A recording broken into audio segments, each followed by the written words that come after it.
old Malay woman, a housewife, education level till Form 1, with underlying diabetes mellitus and hypertension, came for regular follow-up at psychiatric clinic Susmek in view of recurrent palpitation and sleep disturbance for 1 year duration. Okay, so she was apparently well until 1 year ago when she started to have palpitation associated with sweating, chest pain, shortness of breath, dizziness, and fear of dying. It occurred suddenly and unexpected as she was resting. It lasted about 20 minutes and resolved when she distracting herself by reading Quran. She was unsure if there were any events that occurred prior to the episode that triggered the symptom. Otherwise, there were no trembling, no numbness, choking, nausea, depersonalization or derealization, and no fear of losing control upon the attack. Due to that, she went to seek medical attention at general practitioner and was told that it was not related to medical problem as the blood test and ECG done there showed normal result. For that reason, she was referred to psychiatric clinic Susmek for further management. So since the first episode, she started to have recurrent episodes of panic attack about 2 to 3 times per week and around 20 minutes to hours. And then she had persistent worry of getting another attack and was due to that she was unable to stay alone because she was afraid that the attack might become very severe till causing death.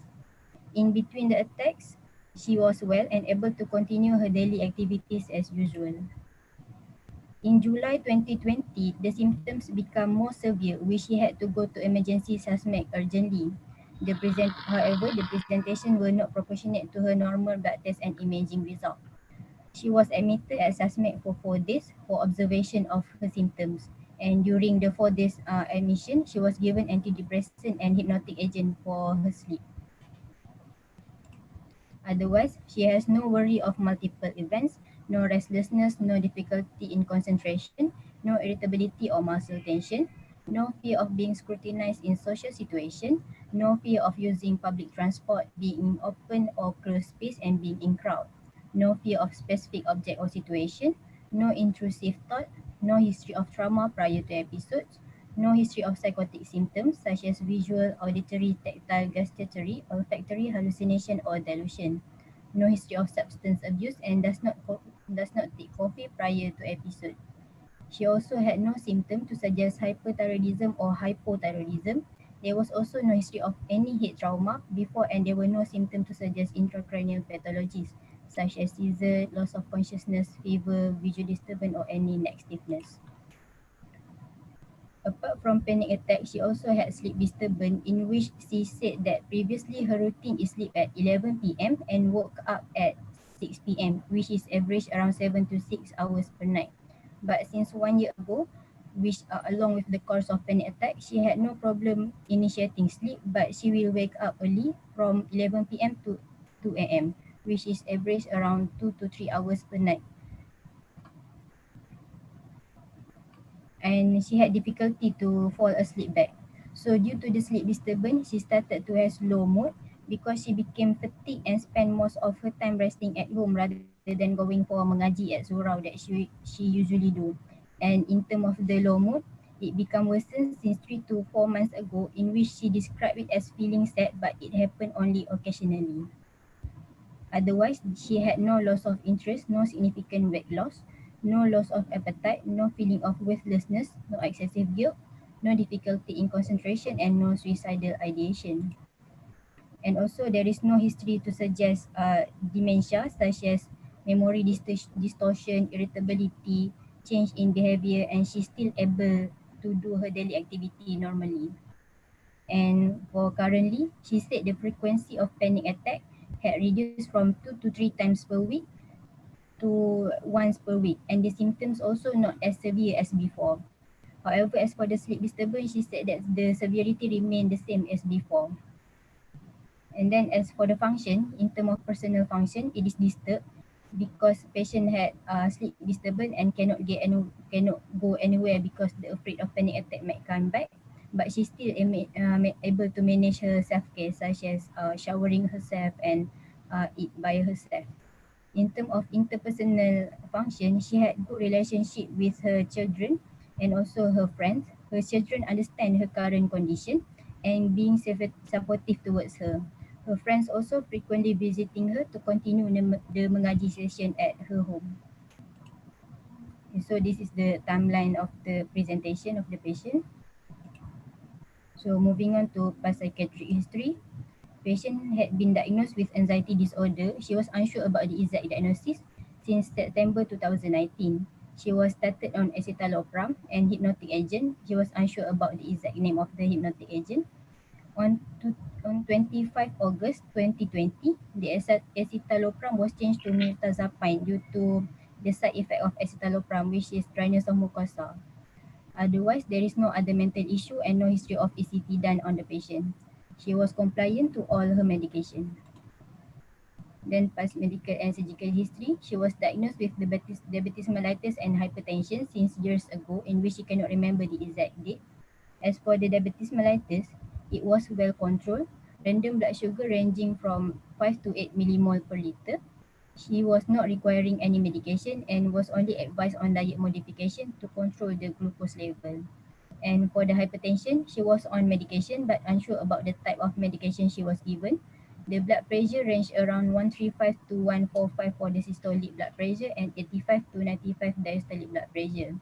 She had never underwent any surgery before.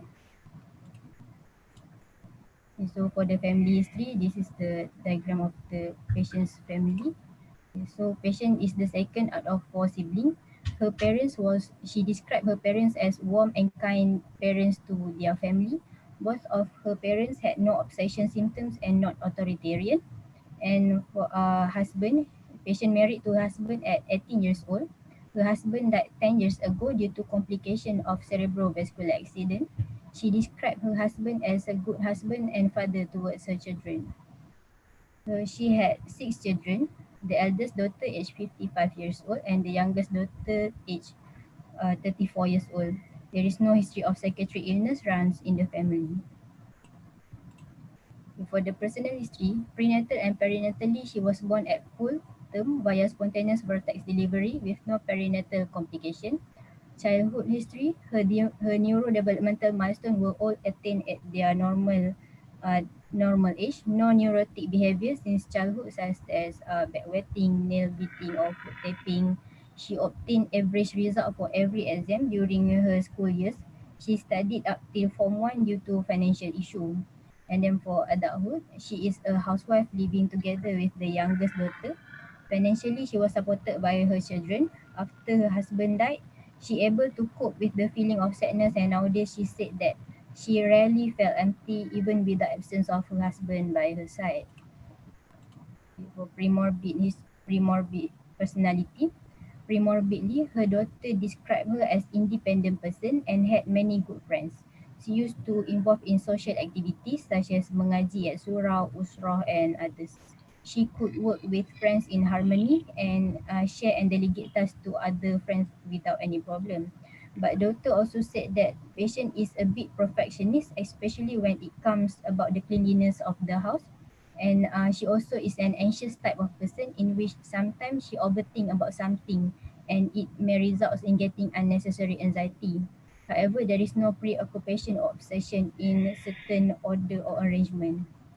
In terms of coping skill, when facing any problem, she will normally keep it to herself and only share her problem when her child kept asking about the problem she was facing. So I think that's all for the history. Okay, I think we can open the session for your colleague to ask question. Ni yang my patient yesterday kan? Yes. That's the question. Was there any event prior to the onset of panic attack? She said that it was unexpected and she was unsure if there is any events that trigger the panic attack. Kalau not in terms of trigger, tapi contoh macam event macam death of someone ke prior to that. She was unsure about that also.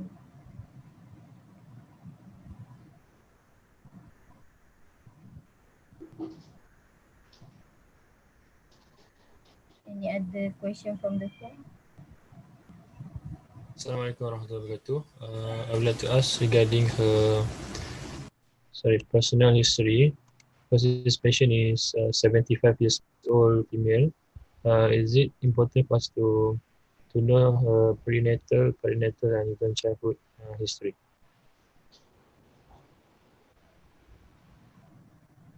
I think it is important because even though the patient is 75 years old, but sometimes the neuroenvironmental uh, problem during childhood can affect the current condition that the patient may have. Is it, doctor? Currently, what is your provisional diagnosis? I think the patient had panic disorder. Okay, so kalau it's anxiety lah kan, the anxiety. So kalau anxiety, okay, semua part of history is very important. But for anxiety, what other part of the developmental history yang penting? Other than the neurodegenerative ke apa? One, you want to rule out the dementia ke apa-apa, okay fine. Ataupun macam psychotic ke, macam history, I think you tak cakap, I tak perasan you letak tak psychotic punya, try to rule out psychotic.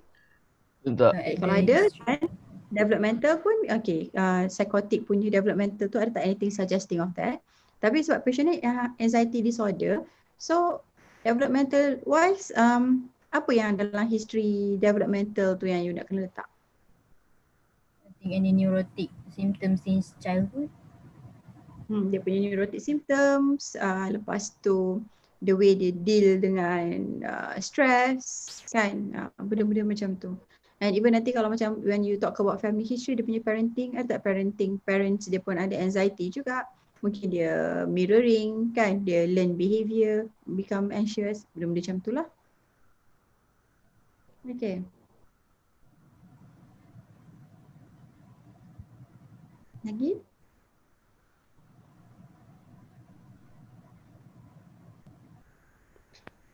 Assalamualaikum.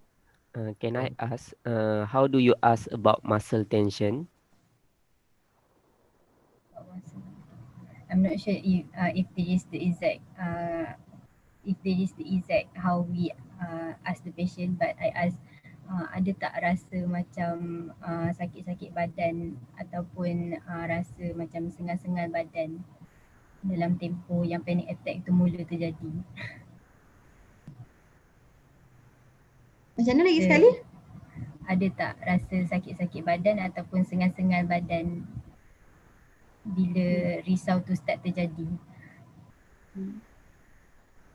Usually sebab muscle tension, it will cause pain kan. So kita selalu tanya, is there any pain on your neck, on your back? Benda-benda macam itulah general. Sebab kita pun tak nak confirm whether that is really muscle tension ke tak. But usually kalau generalize macam, oh kadang-kadang bangun tidur senang, leher saya nak sakit, senang nak spasm, back spasm. Kadang-kadang diorang cakap salah tidur, salah bantal. It's more of like muscle punya description. That most likely memang muscle tension lah. Kan, kadang-kadang doktor saya rasa sakit-sakit leher lepas tu sakit kepala. Sounds like muscle tension lah. Okay. Lagi?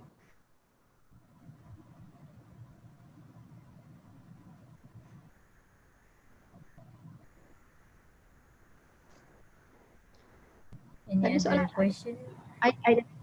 To me, I don't have much question because this is my patient. Assalamualaikum. So,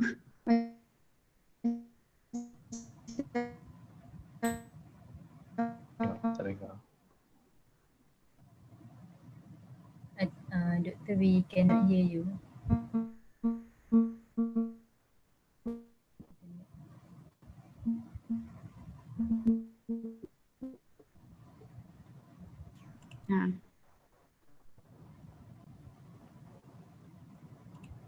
Salam. Dengar dah? Yes. Oh, okay. Dengar tak? Baru dengar. Okay, so soalan dia, my internet connection is not that good, so I off my video dulu. Okay, so soalan? Izzuddin? Sorry. Did she has any depressive symptoms other than insomnia? For the depressive symptoms, because of the sleep disturbance, she had low mood in which she described it as feeling sad, but it doesn't occur most of the day, in which she said that it only occur occasionally. Otherwise, there is no other mood symptoms. All right, thank you.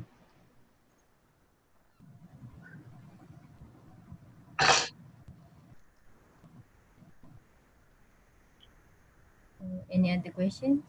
How about anticipatory anxiety? Tadi macam ada avoidant, but how do you want to explain on anticipatory anxiety?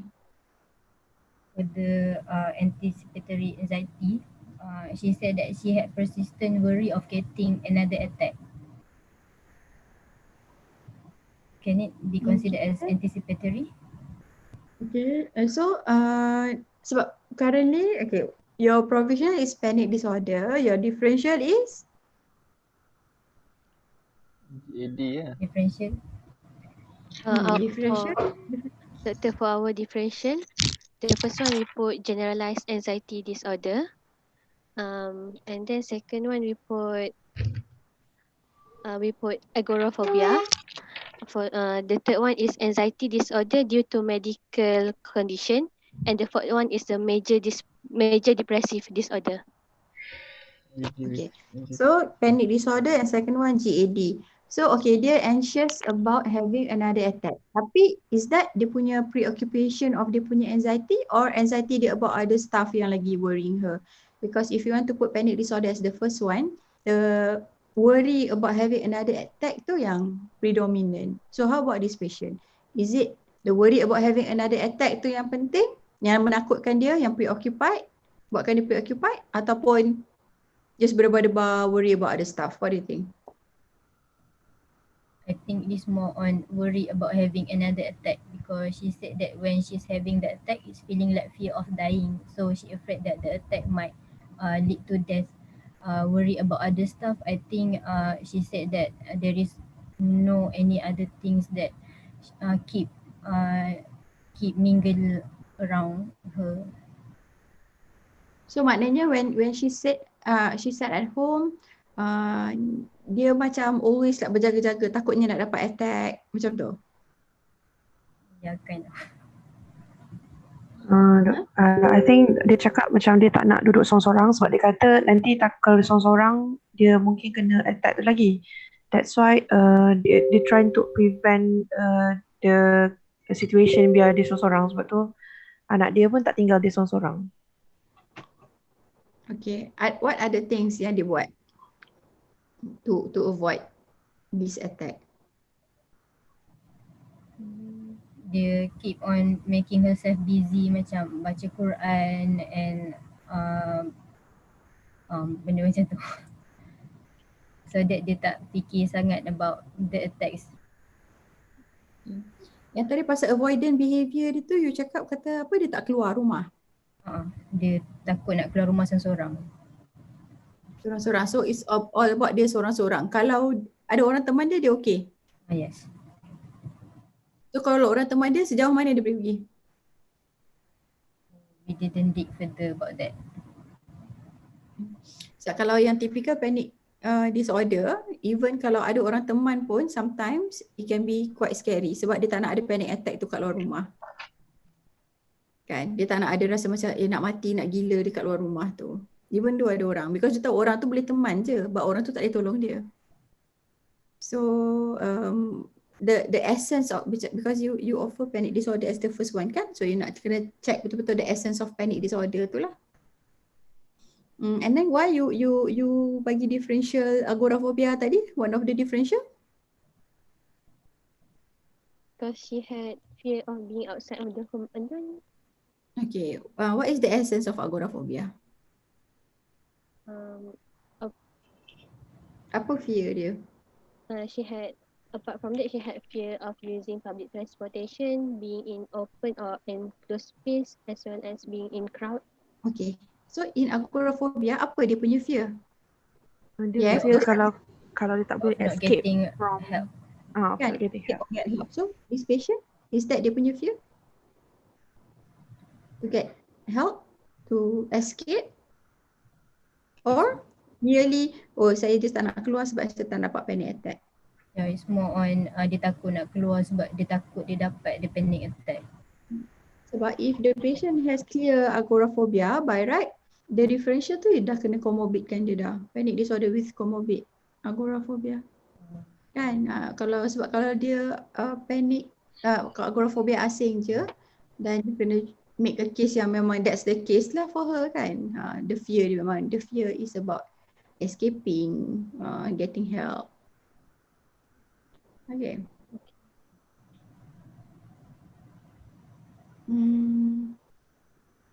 And then for your differential yang GAD tadi pun, because it's your number one differential kan. So persistent worry apa benda semua tu, you kena demonstrate jugalah ada tak persistent worry about other things semua tu.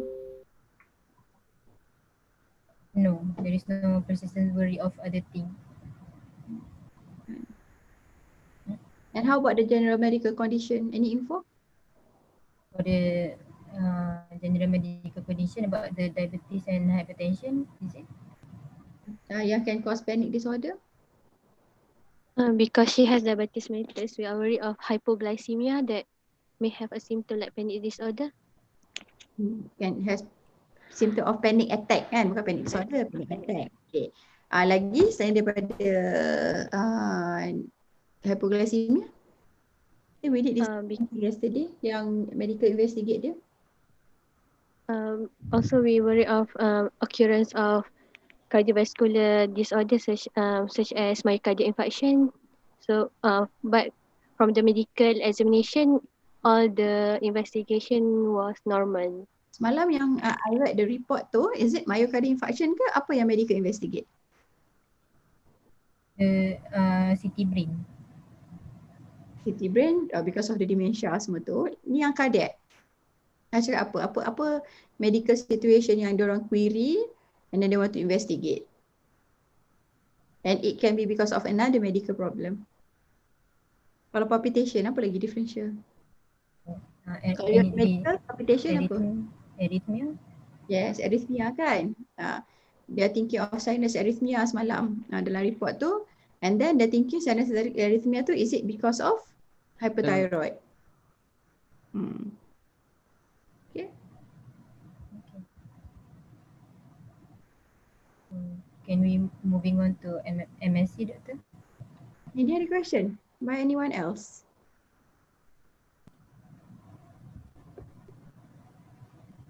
Tak ada. Okay, you may proceed. Doktor, nak tanya. Dalam kriteria B of agoraphobia, dia cakap yang thought of escape might be difficult or help might not be available. So, kalau biasanya patient akan cakap macam mana, Doktor? Biasanya dia takkan cakap directly that. Yang kita yang kena korek lah selalunya. Usually dia akan macam, okay, mungkin dia ada panic attack, mungkin ada panic disorder. Tapi dia akan ada avoidant behavior. I tak suka pergi TMG because I rasa suffocating sangat. Then you have to ask lah macam, kenapa you rasa suffocated? Kenapa you rasa takut semua? Tengok dia jawab apa, open-ended kan. Tapi if very vague, very open sangat, then you can ask, ada tak bila you tengah shopping kat dalam TMG tu, you dah start tengok pintu kat mana? You dah start tengok macam exit senang ke tak? Because you takut kalau if anything happen, exit will be difficult. Then you zoom in to be more specific about escape. And then help pun macam kadang-kadang, kalau orang teman saya baru okay. Okay, kenapa orang teman tu membantu? Because you know that kalau you ada panic attack tu still occur kan? Yelah doktor, at least kalau saya pengsan adalah orang tolong. Okay, so from there lah you check balik agoraphobia tu punya karakteristik, the essence of agoraphobia tu ada ke tak. Okay, sebab kalau macam patient tu kata dia tak nak pergi, dia tak nak keluar because of dia tak nak panic attack kat luar, tapi dia tak ada rasa macam nak escape tak boleh ke apa ke, then it's not really agoraphobia. But in DSM-4 dulu memang panic disorder kena ada cakap with or without agoraphobia. DSM-5 yang loose a little bit lah kan, because dulu the occurrence of agoraphobia ni sangat berkait rapat dengan panic disorder lah. Okay. So meaning kalau ada orang yang teman dia, means that and dia cakap untuk orang tu dapat tolong dia. So dia fulfill lah kriteria yang kedua ni. In a way, sebab dia all kan. Kan dia kata kalau if anything happen to me, ada orang tolong. Yes. Tapi kalau dia just teman, taklah doktor teman je. Sebabnya saya rasa tak confident lah kalau saya panic attack seorang-seorang.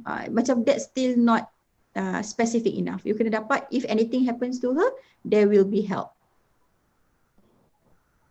Okay. Okay, thank you doktor. Doktor. So for this patient, doktor, the provisional should be panic disorder with comorbid agoraphobia. Yes, it might be. Yep. Thank you, doktor. Okay.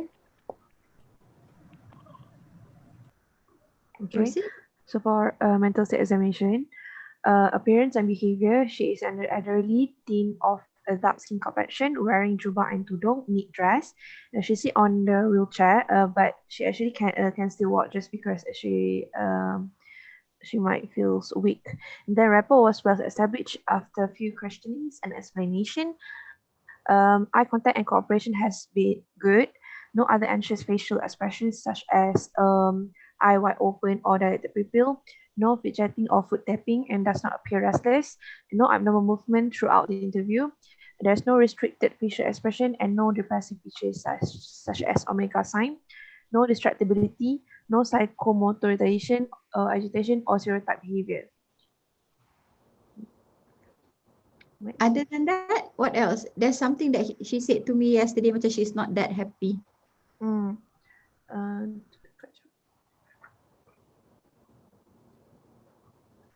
macam ada, I'm not sure whether, because that's the first time I saw her kan, so I'm not sure whether that's dia ada some irritability juga ke atau apa. Just that her thought she was preoccupied with her condition. Macam she is worried about her sleep. Kalau I rasa macam irritability, which part? Irritability. Apa benda yang dia cakap, lepas tu I try to explain back to her lah. Ada group member? It can be irritability, it can be dia punya upset feeling yang dia menyuarakan, but she did say something. When I talk about dia punya sleep pattern tu, sleep hygiene, I advise dia jangan tidur siang. Apa dia kata? Dia cakap dia memang tak tidur siang. Lagi? Lepas tu dia cakap Dia cakap dia kalau dia nak tidur dia perlukan ubat. Lagi? Ini kalau nak kata macam this is irritability, apa yang dia cakap kat Yang dia cakap senang lah tu. Apa dia? Cakap senang tapi nak buat susah. Yes, exactly. Kan? We are psycho-educating her about sleep. And then suddenly dia kata, cakap memanglah senang, nak buat susah. Kan? Macam so you are like, you said that you are not sleeping during daytime. You said that you are taking medication semua, tapi why you marah bila I kata jangan tidur siang? So it's either she is sleeping during daytime, tapi dia duk justify, tak sebab tak nak whatever. Or another thing, memang dia irritated lah sebab dia memang tak boleh tidur malam. We understand that bila tak boleh tidur malam, you will sleep during daytime. And she's not happy lah for me when when I told her that kalau boleh jangan tidur siang, tahan sampai malam dah letih terus tidur, which is the right way to do. I didn't say that that's easy kan. Tu yang bila dia kata cakap memanglah senang, nak buat tu susah, tu yang saya cakap balik. Yes, it's true, but patients yang betul-betul try buat, lama-lama bila dia dah boleh buat and they don't need medication after that kan, because they are determined to change their sleep pattern tu kan. So masih dia cakap Ustaz macam ni ada some irritability ke, mood dia still tak okay ke kan, ataupun sleep dia pun sebenarnya tak okay lagi, even though she's been saying that yes malam tak boleh tidur, lepas tu siang tak tidur. Dia kata siang tak tidur, but when I told her not to sleep during daytime, she's not that happy. Okay. So we can say that the patient have some irritable punya mood. Maybe. Okay. Alright. So then for the speech, she spoke Basmai fluently. Her voice was soft and clear. She was coherent and relevant. No normal amount, rate and tone, no thought block or poverty of thought. And for her mood, okay, so since I thought that patient have a timing, For mood, we should ask, hari ni mood makcik macam mana? Dan baru dia akan cakap dia okay ke, sedih ke, marah ke, apa. Okay. Then we use that. Okay, but then she denied feeling sad. I mean, macam throughout the interview, there's sedih ke macam mana? But then she said tak sedih. Just kata direct, apa perasaan makcik hari ni? Oh, okay. So then, but her effect was appropriate to her mood. Okay. Then next, for the perception, there's no perceptual disturbance like hallucination or illusion.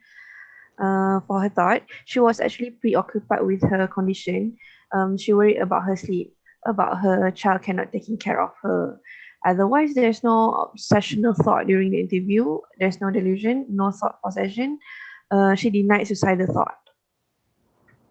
And for her cognitive function, patient was oriented to time, place, and person. Her immediate, recent, and also 5 minutes, and also remote memories were intact. She was able to recall the serial 7 within 5 minutes. And also she knows the current prime minister. Next, for her judgment, she knows that the excessive feelings of anxious is not good. Then she believed in getting treatment for her condition and willing to continue or follow up and treatment.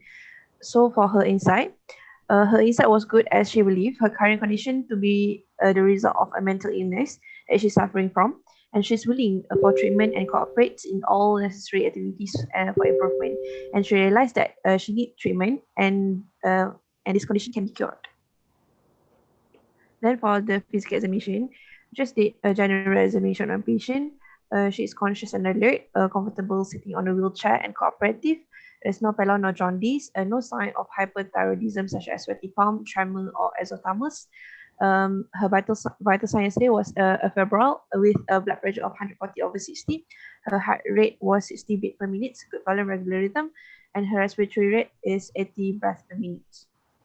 And we didn't actually did a thyroid examination and cardiovascular yesterday. Okay. In exam, kalau you suspect, then you kena buat lah. Okay. Lepas tu kalau pulse tu pun you kena cakap lah, kalau you suspect ada arrhythmia ke apa, kena cakap lah regular ke, irregular ke. Doctor, just want to ask for a thyroid.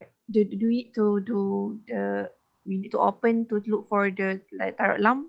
So, yes. Okay. General examination sama lah. Okay. Okay.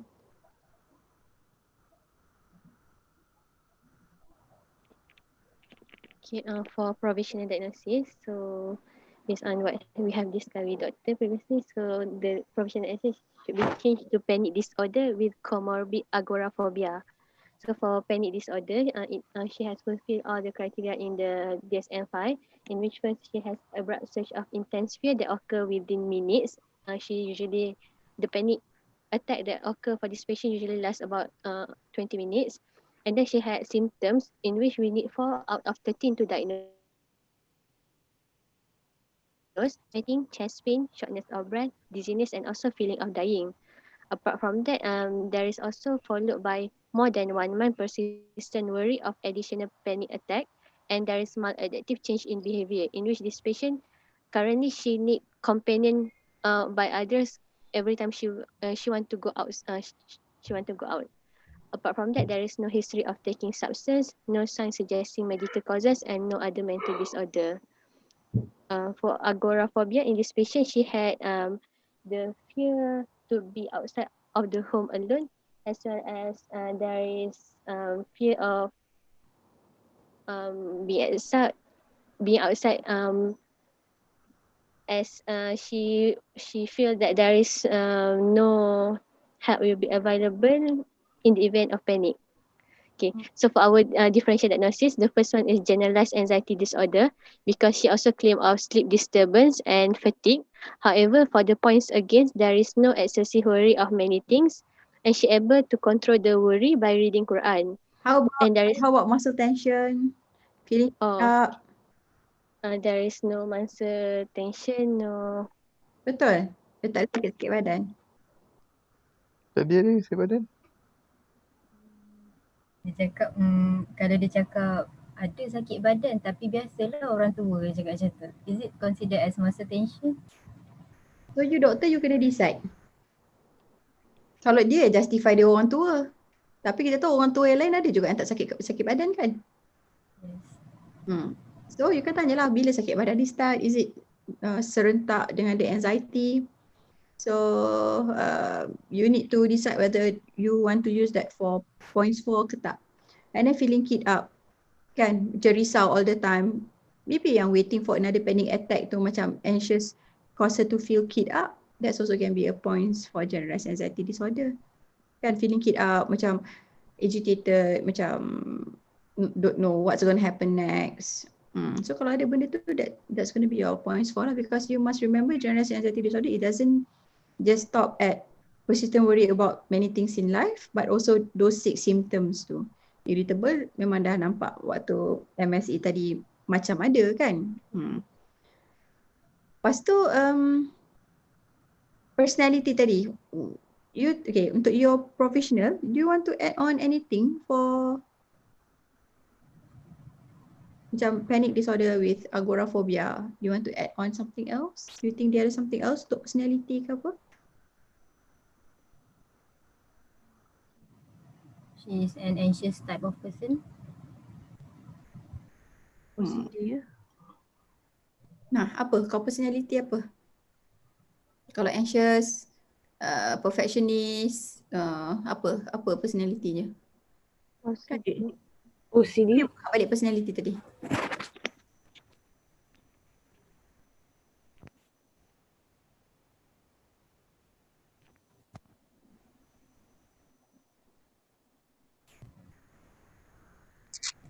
Is it OCPD, doktor? Kan? The way you put in slides macam on your slide macam sounds like macam you want to sell OCPD, tapi your diagnosis you tak mention. What do you think? Kalau tak disorder pun maybe traits. I think we should include OCD this as well. And anxious, overthink. Overthink tu of course lah you kena put in context of OCPD lah. So overthink contohnya apa? Is it that overthink that okay, if you don't do this imperfection,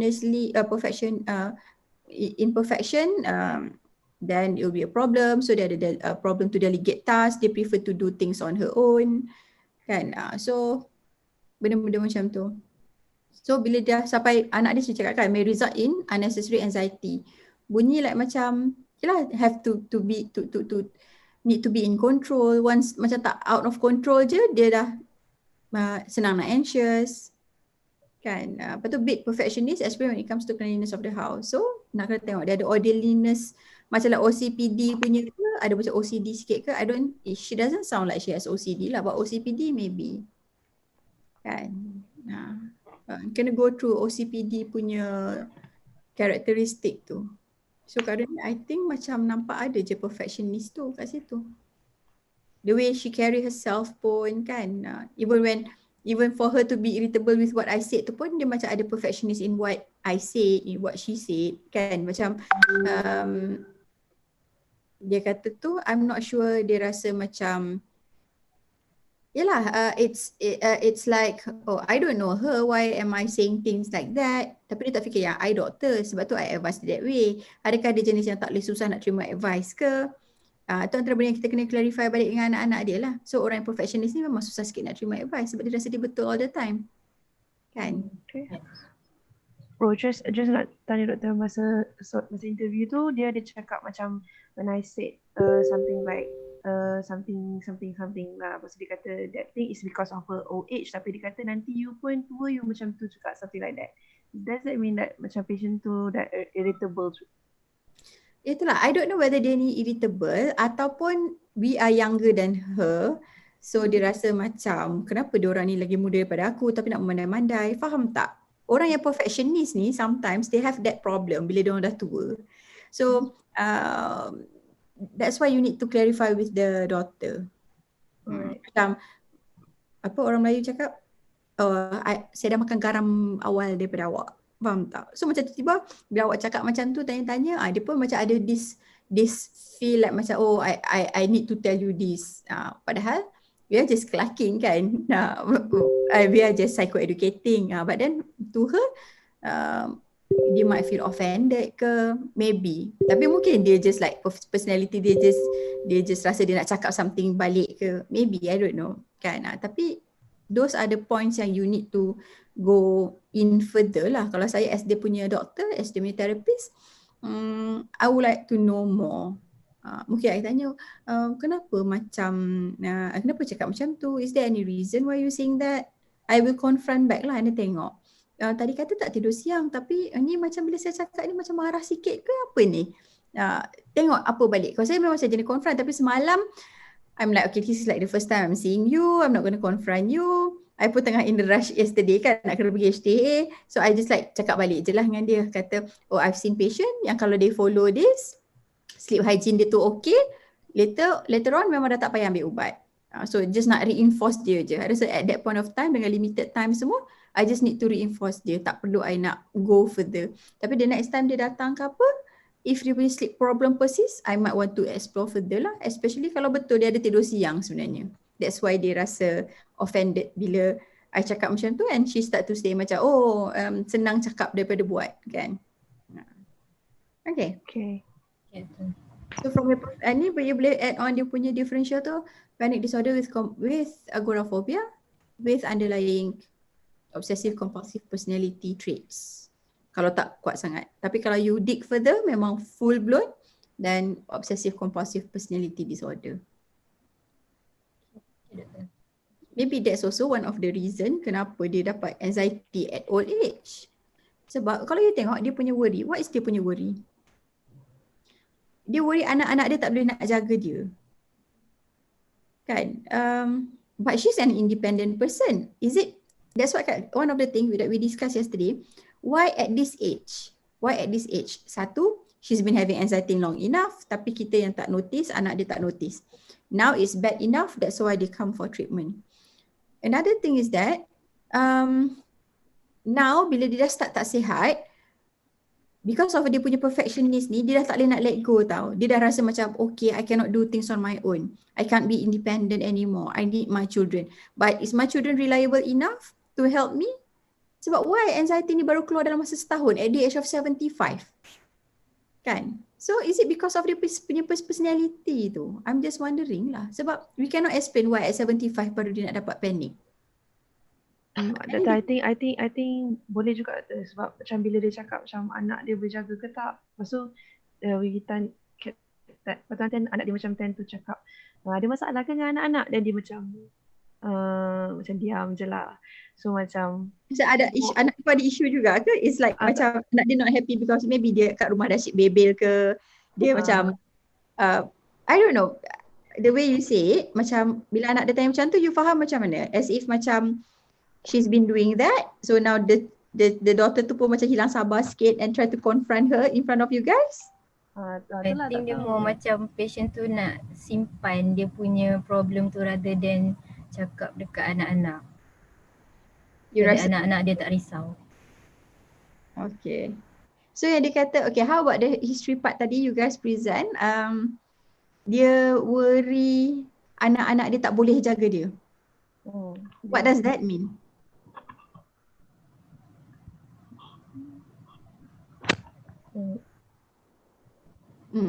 Itu tak sure tapi so memang dia duduk dengan anak dia. So anak dia macam tend to cakap janganlah risau sangat. Macam tu lah something like risau anak-anak dia semua ada macam tu. Tapi so untuk anak dia cakap tu, apa yang men-trigger anak dia cakap macam tu? Is it something that she's been expressing concern macam continuously? One of her concern in life? Nanti if anything happen, tak ada orang nak jaga dia contohnya. Ataupun apa sebenarnya? Because you see macam the dialogue between the daughter and her, macam I don't know, I feel like there's something. Of course I'm not there, so I don't know the tone, I don't know the facial expression. You guys maybe in better situation to judge lah, analysing situation yang korang nampak semalam. But then there is like something going on. It's either macam she's too secretive, not telling things, so anak dia nak dia keluarkan. But for her to be able to say that to me, tak lalui boleh lah kan, benda macam tu. I don't think like, I baru first time jumpa dia kot, I'm not even the daughter, but she can say that to me. So I don't know kalau dengan daughter dia boleh macam simpan, tak cakap. Faham tak? Because she's very independent woman, the way you describe her kan. So I don't see her as someone yang akan menyimpan apa yang dia rasa, apa yang dia cakap. Because baru first time jumpa saya pun she can express that. Okay. So I don't know. Maybe benda tu yang trigger dia punya personality, dia punya ongoing, maybe ada ongoing. Mungkin if like she's perfectionist and she expect the children to be perfectionist like her, but she's not well now. Maybe that's also can be an ongoing stressor between her and the children. So tu antara benda yang we need to explore further. And then the daughter cakap apa? Oh, dia ni perfectionist juga kan, especially part bersih-bersihkan rumah semua. Untuk anak dia cakap macam tu, is it something yang obvious yang macam bagi anak dia, okay, this is my mom, I'm not like this. Faham tak? Untuk someone keluarkan benda tu, it is something. Kalau tak significant, orang takkan keluarkan. Macam tu lah. Betul. That thing pun macam kita orang tak payah nak macam dig sangat lah. Dia memang spontaneously terus cerita pasal mak dia. Yang mak dia memang perfectionist sikit. Macam suruh dia, macam kalau kemas-kemas tu kena cepat-cepat. Macam tu lah dia keep on cerita. When a daughter say perfectionist sikit, sikit tu untuk nak menjaga hati mak dia. Sebab dia cakap depan mak dia kan. Tak tahu kalau you ni kan, from my experience sometimes bila we isolate the mother and then and the daughter asing, cerita tu yang sikit tu mungkin dah hilang.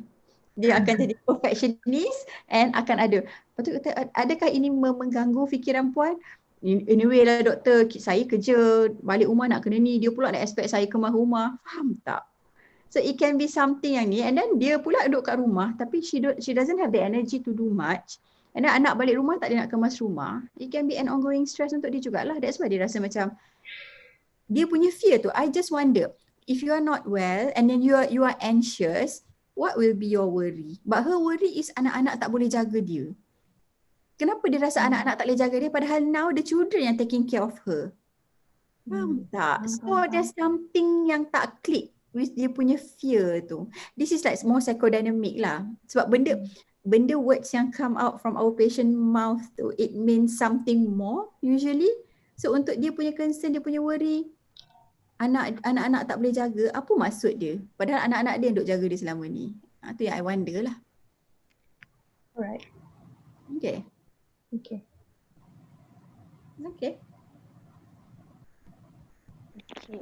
And then for other differential diagnosis is anxiety disorder due to medical condition because she had underlying diabetes mellitus and hypertension. However, for points again, there is no symptom to suggest hypoglycemia as she had good glucose reading, and there is no symptom to suggest cardiovascular disease as well as hyperthyroidism. There is no neck swelling as well as normal thyroid function test. Our next differential diagnosis is major depressive disorder in which she had low mood, sleep disturbance and also fatigue. However, there is it didn't fulfill the criteria to diagnose major depressive disorder as it needs 5 out of 9, but she only had 3 symptoms as well as there is no impairment of function. Okay, for case formula. If the symptoms, if the situations really like macam prolong and mood dia dah affected, you can still comorbidkan dia dengan MDD lah. If the MDD is like clear cut, you don't have to make it as differential. Macam tadi lah, panic disorder with agoraphobia, with MDD. Kalau with time, memang it has caused her to have MDD kan. So kena tengok. Kalau dia tak ada MDD, then tak adalah. but then you can just put as differential. But kalau clear cut, because we know that prolonged anxiety disorder ni can cause secondary depression. So kalau makcik ni ada depression, you kena comorbidkan di dalam you punya provisional. Okay. Okay. Okay, so for case formulation, so for the problem list here, the biological aspect is the patient had underlying medical illnesses, which are diabetes mellitus and hypertension. For psychological, she had panic disorder, sleep disturbance, low mood as well as fatigue. For the social part, she is a widower. And for the spiritual, she currently not going to religious class at most as frequently feel fatigue. Previously, she used to go to mosque for a religious class. Otherwise, she still practice good Islamic practice, and she obliged to 5 times prayer. And for the predisposing factors, the biological part is she had underlying medical illness, and she had. Now you put the underlying medical illness for panic disorder dia ni under biological. So is it under biological ke under psychological?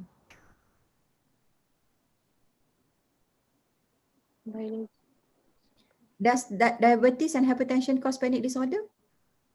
Biologically? No. Faham tak my point? Yes, dia ada problem tu. But it's a biological punya issue. So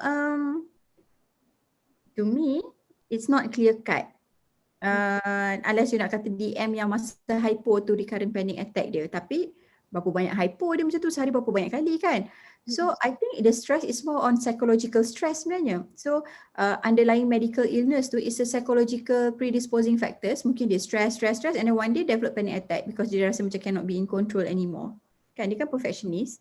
So when medical problem dia tak boleh nak control, she feels that she's not in control. So can trigger dia punya panic. Faham tak? Faham.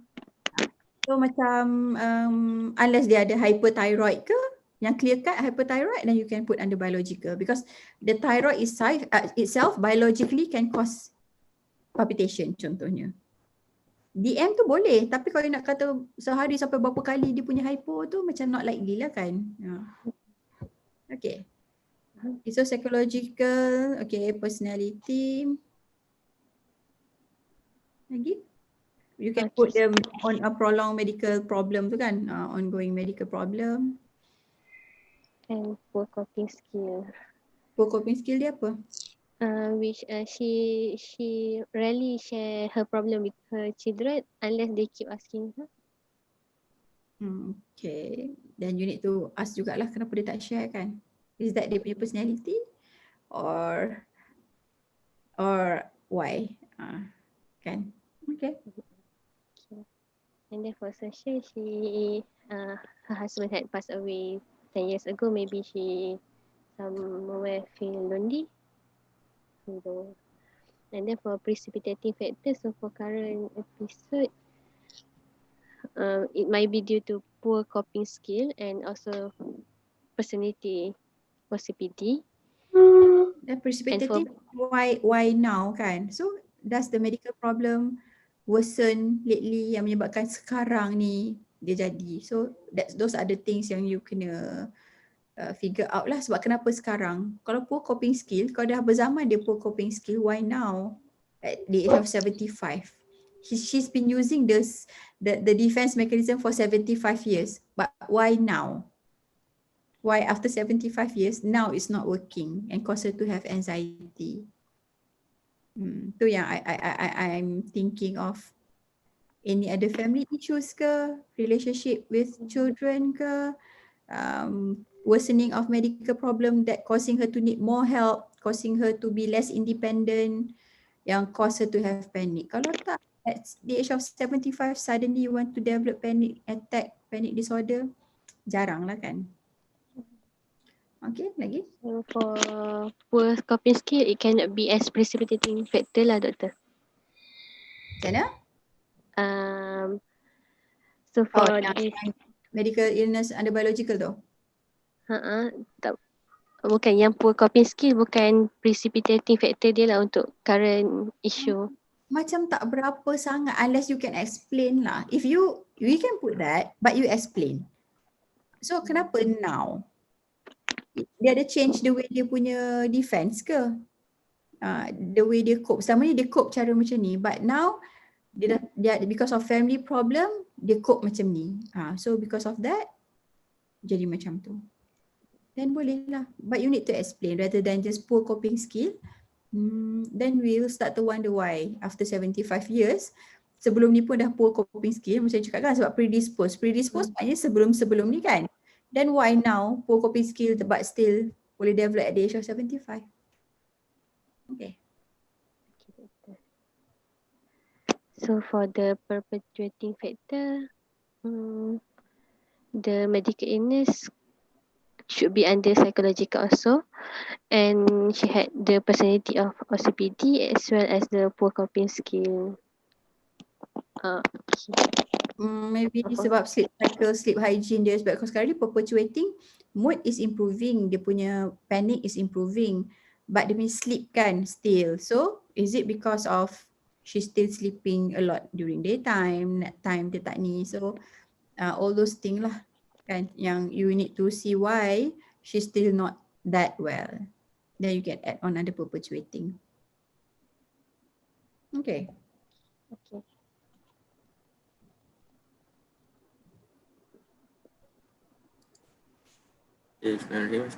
So for the management, so according to the framework of biopsychosocial and spiritual, to investigate the patient, first we should do full blood count and then baseline investigation of the profile, liver function test.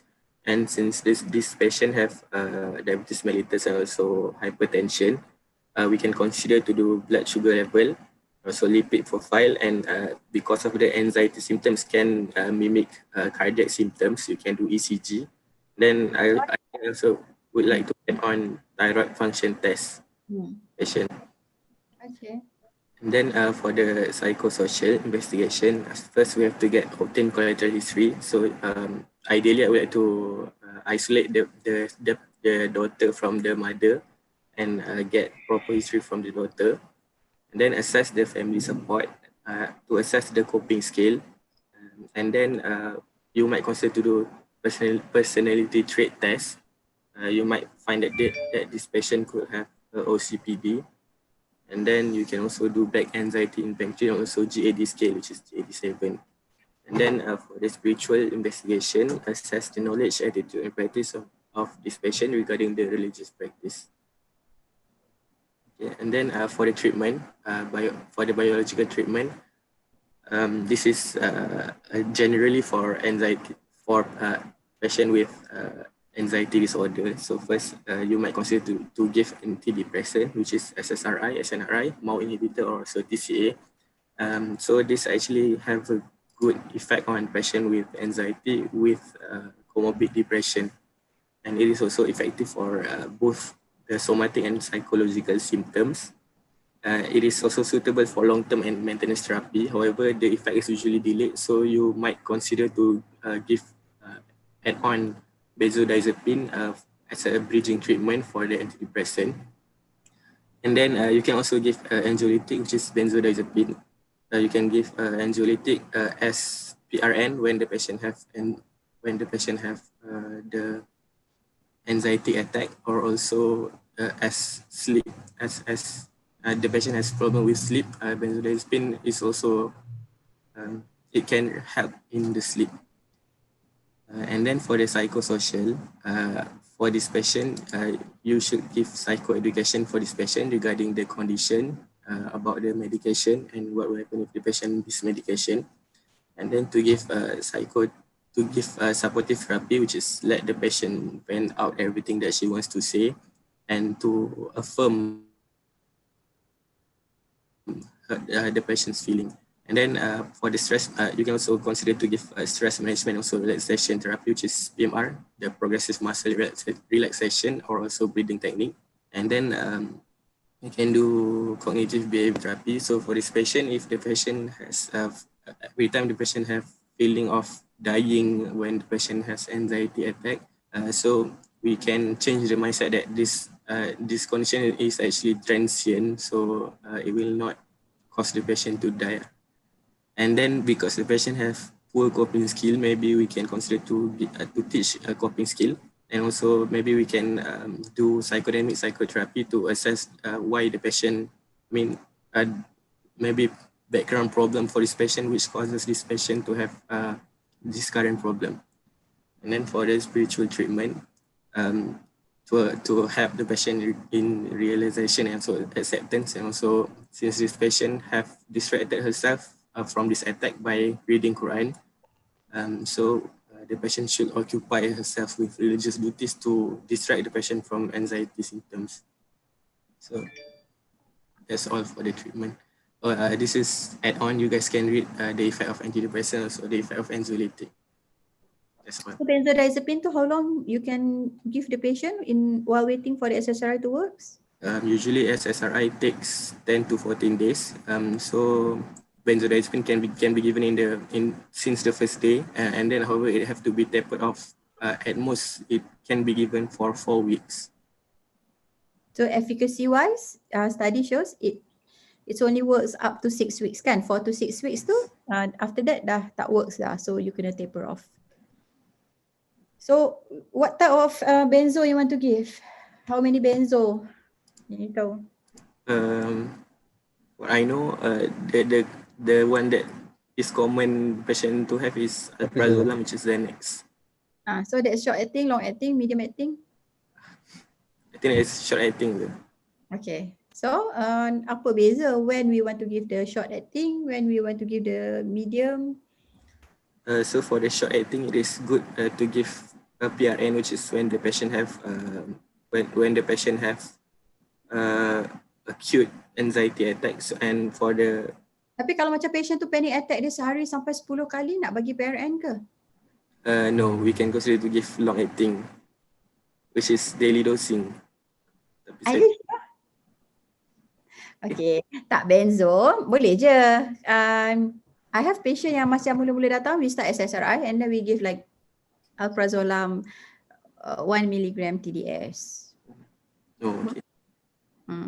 Sebab you know that the panic attack like macam 10 times a day, you bagi PRN, it won't be enough. You give long acting, nak effect tu 2-3 jam, dia dah suffer lama dulu. So you give short acting tapi frequent. Boleh? 1 mg TDS. But kalau macam patient tu maybe tak teruk sangat sehari 2 kali ke apa, then you can give Xanax PRN or you can give clonazepam, lorazepam, clona dengan lora intermediate lah. Long acting diazepam. You don't give diazepam for anxiety lah usually. Diazepam usually we use for sleep, for substance dependence. Kat dalam ward kita tak nak dia withdrawal, alcohol withdrawal ke, heroin withdrawal ke, then we give diazepam. Untuk anxiety jarang we give long acting. So usually it's either short acting or intermediate. So ikut preference, ikut symptom patient. Okay. So boleh je nak bagi TDS mula-mula.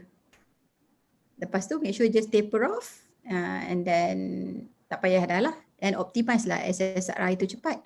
So if you start SSRI, escitalopram 5 mg, after 2 weeks review lah, naikkanlah jadi 10. Lepas tu after 2 weeks tak okay, naiklah jadi 15. The faster you increase the SSRI, the faster patient achieve remission, the faster she can stop the benzodiazepine. Yang lambat jadi benzodiazepine lama, they don't want to stop the benzo tu because SSRI tak optimize. The main treatment is SSRI or SNRI. So optimize to every 2 weeks. Okay. Sebab tu you see psychiatry, kalau new case, department lain teruk ke tak teruk ke, usually they will like give longer duration ke apa. But psychiatry kalau 2 weeks memang kena 2 weeks. Kalau tak patient memang akan suffer kalau kita bagi 1 month ke 2 month ke.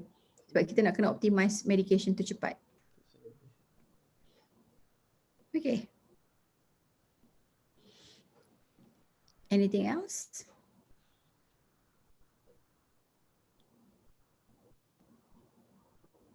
Nah, next. Anything nak tambah?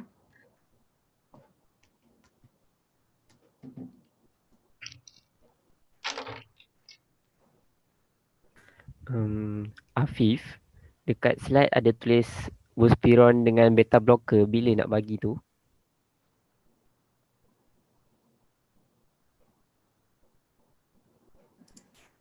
Buspirone and beta blocker is actually some other things that you might add on. However, the mainstay of treatment is by giving antidepressant, so anxiolytic as a bridging therapy. And there's also a role of combination therapy. However, sorry, I'm not that sure about the combination therapy. Buspirone sangat jarang lah pakai, I tak pernah pakai pun buspirone. Tapi beta blockers, yes, if kita dah bagi antidepressant, anxiolytic, even dah off dah dia punya benzo dia kan. But then the only system yang persistent is the palpitation. The heart rate tu, yang palpitation tu yang macam still bothering. Ada symptoms dah resolve, so we can add on beta blockers to help with the heart rate yang laju and palpitation tu lah. So we can add on beta blockers. I have a few patient lah, kadang-kadang kita add on beta blockers. Tapi buspirone I tak pernah lagi. Okay.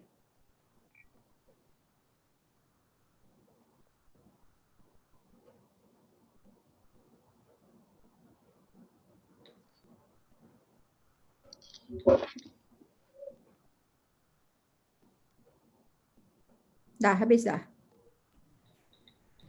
I think for our presentation that's all. Any other question from the members or from others? Doktor, I have one question, Doktor. Kalau macam tadi Doktor kata ada patient yang akan ada sehari dalam 10 kali kena panic attack kan.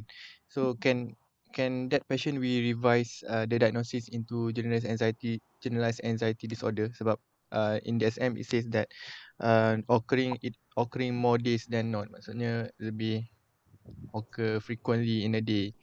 So boleh tak kita revise that pada GAD, Doktor? I think maksud tu lain kot. Maybe you faham it differently. Okay. Dia worry tu kan. Okay, apa ayat dia? Cuba baca ayat penuh JAD tadi tu. Excessive anxiety and worry occurring more days than not for at least 6 months. But a number of events or activities. So, excessive worry and anxiety. Dia bukan panic attack. So dia risau tu je. Dia punya macam worry, macam risaunya nanti anak dia selamat ke tak, sihat ke tak, dia cukup duit ke tak, masa depan dia macam mana. Risau, kerisauan dia tu banyak. Tapi dia bukan panic attack. It doesn't mean that dia dapat panic attack. Mungkin dia risau banyak, tapi panic attack dia sekali dua je. Ini we are talking about kalau patient yang memang ada banyak panic attack. Tapi boleh juga GAD tu dia ada banyak panic attack. Dia risau, dia panic attack. Risau, banyak panic attack. Tapi for you to decide whether it's panic disorder or it's GAD, you kena tengok simptom-simptom yang lain. Kalau panik, dia banyak-banyak risau, dia banyak-banyak panik, dia ada worry of having another panic attack, and also dia akan ada avoidant, then it become panic disorder.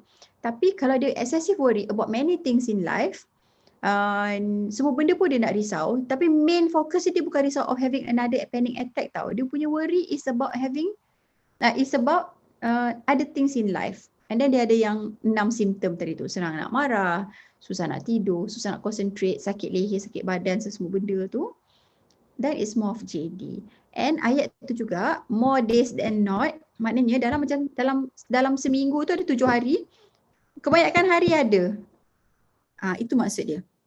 Akhirnya setengah orang macam risau-risau lah doktor, tapi taklah banyak sangat, mungkin seminggu sekali, towards nak weekend sebab anak saya akan pergi rumah ex-husband saya, jadi waktu tu saya risau. Jadi maknanya 1-2 hari je dia risau, 5 hari lagi tak risau. But then kalau orang yang betul-betul JAD, dia akan more days than not kan. So dalam 5 hari, for 7 hari, 6 hari, 5 hari, 1 hari je yang dia boleh bertenang. Itu maksud dia. Okay. So anxiety and worry, mungkin you kena clearkan kat situ, anxiety and worry tak equal to panic attack. Okay. Doktor just nak tanya satu, maksudnya we can make a diagnosis macam panic disorder with comorbid GAD juga ke? Boleh. Tapi kena betul-betul make sure yang benda tu you boleh justify lah. Sebab nanti you nak kena cakap dengan examiner kan, and examiner akan tanya, okay, panic disorder apa kriteria dia, JD apa kriteria dia. Kalau you can betul-betul clear cut explain yang patient ni ada dua set of symptoms for dua-dua diagnosis tu, boleh. In real life, we've seen patient yang ada comorbid dua-dua. Tapi untuk undergrad, kalau lagi sesuai letak panic disorder, letaklah panic disorder. Kalau lagi sesuai JAD, letaklah JAD and then you can give as differential. Unless benda tu memang sangat clear cut, yang dua-dua ada. Kalau tak pening you nak justify kat examiner. Okay. Okay. Doctor, I have another question. Yesterday I felt a patient having a panic disorder lah. So dia punya panic tu disebabkan this COVID-19. Dia takut family members dia dapat dapat infection, dia takut diri dapat infection semualah. And then he also have like a situational phobia, macam dia takut to be in elevators. So masuk lift dia akan panic. Tapi dia tak satisfy agoraphobia. So dia tak takut in enclosed room ke, dia tak takut semua tu lah.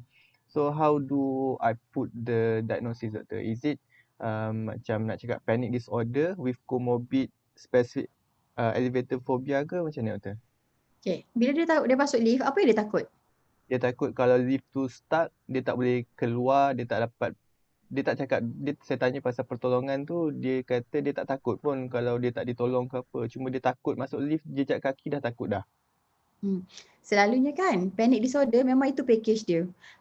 Package dia banyak takut-takut yang lain, termasuklah takut masuk lift.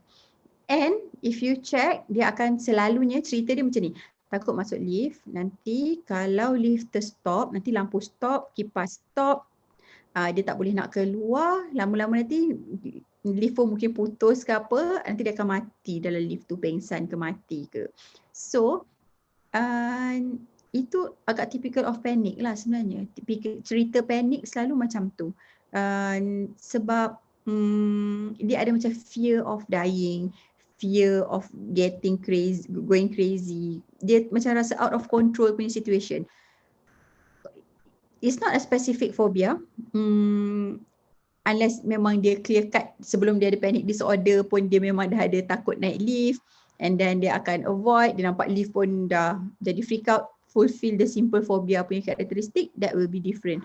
Tapi sebenarnya kalau bila dia dah start panic and then baru dia start ada benda tu, you can just mention benda tu under dia punya panic disorder je. That is considered under panic disorder. So maksudnya tak perlu letak panic disorder with specific phobia ke, tak payah tu? Tak payah. Kalau tak fulfill simple phobia tu tak payah. Unless you go through simple phobia tu and fulfill. Then you boleh cakap lift phobia. Tapi sebenarnya kan kalau you tengok patient yang panik ni, dia bukan setakat lift je, semua benda pun. Nak drive kat highway. Jadi dia akan jadi macam banyak sangat, macam nampak macam banyak sangat simple phobia. Tapi sebenarnya tak, semua tu adalah package panic disorder dia. Semua benda tu at the end of it, dia takut dia akan jadi gila, dia akan mati. If anything happen, dia akan mati. Sebab panic disorder memang itu fear dia yang kat bawah subconscious tu. So dia akan tiba-tiba develop banyak sangat fear yang sebelum tu dia tak ada sangat. Sebelum tu dia adalah takut lift masa kecil-kecil, masa teenager sebab takut terperangkap, tengok movie. Tapi dia still boleh naik lift. Tapi once dah develop panic disorder, dia dah tak boleh naik lift dah. So it's not really simple phobia lah selalunya. Okay. Doctor, I have one question. Okay, so for this patient, the doctor already said that the patient had no symptoms such as dementia, and also from the MSc, the patient had good cognitive function. So for investigation, is it the MMSE is still the main component that we need to investigate on this patient because of the age of the patient? Kalau age sahaja kita tak lah, because kita tak just macam orang tua je kita buat MMSE, tak. Tapi kalau history tu suggestive, then kita buat lah.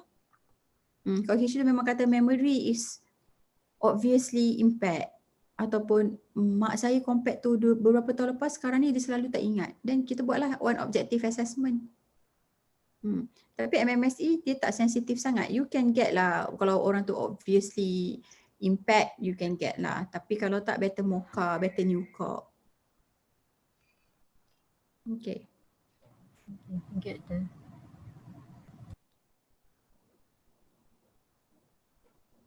Doktor, macam patient ni dia ada persistent worry.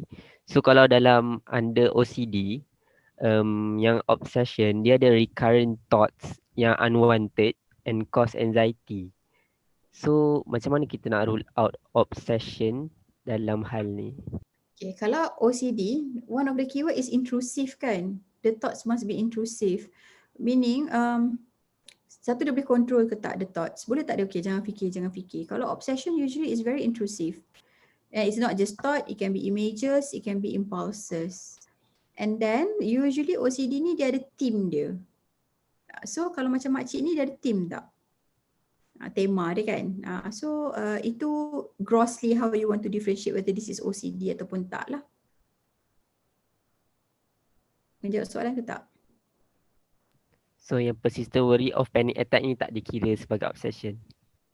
Tak, sebab dia itu memang adalah macam ni, kalau you dah asyik dapat panic attack, you memang akan takut dapat panic attack sebab panic attack ni sangat menakutkan. So it's understandable orang yang pernah ada panic attack dan benda tu semakin kerap, dia akan ada that fear of having another attack because it is too scary. But it's not intrusive like OCD in nature. Bukannya benda tu, saya tak nak fikir tapi asyik terfikir. Dia tengah relax pun terfikir. Tak, ini sebab memang dia akan rasa takutnya nak kena lagi. The fear, psychological fear tu yang menyebabkan dia rasa fikiran of takutnya nak datang, nak kena lagi tu ada. It's different lah, dia punya essence dia lain daripada OCD. Mungkin kalau once you dah jumpa OCD, you tengok dia punya intrusive thoughts tu lain daripada panic punya fear of having another attack. And then OCD sebenarnya kalau dia ada fear, apa yang dia akan buat? Dia akan ada specific compulsion usually kan. Sekarang di DSM-5 boleh ada obsession saja, compulsion saja ataupun dua-dua. Selalunya bila diorang ada any obsession, ada specific intrusive thought, diorang boleh ada compulsion juga. So apa yang dia buat bila ada intrusive thoughts tu? That's OCD.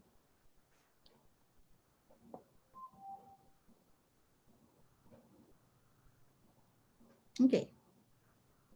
Okay, Doktor.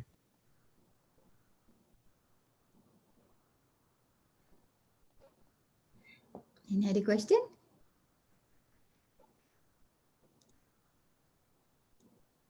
Tak ada dah. So you rasa prognosis untuk makcik ni apa?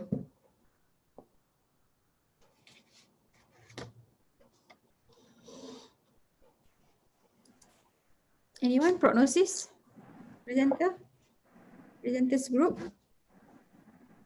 Prognosis.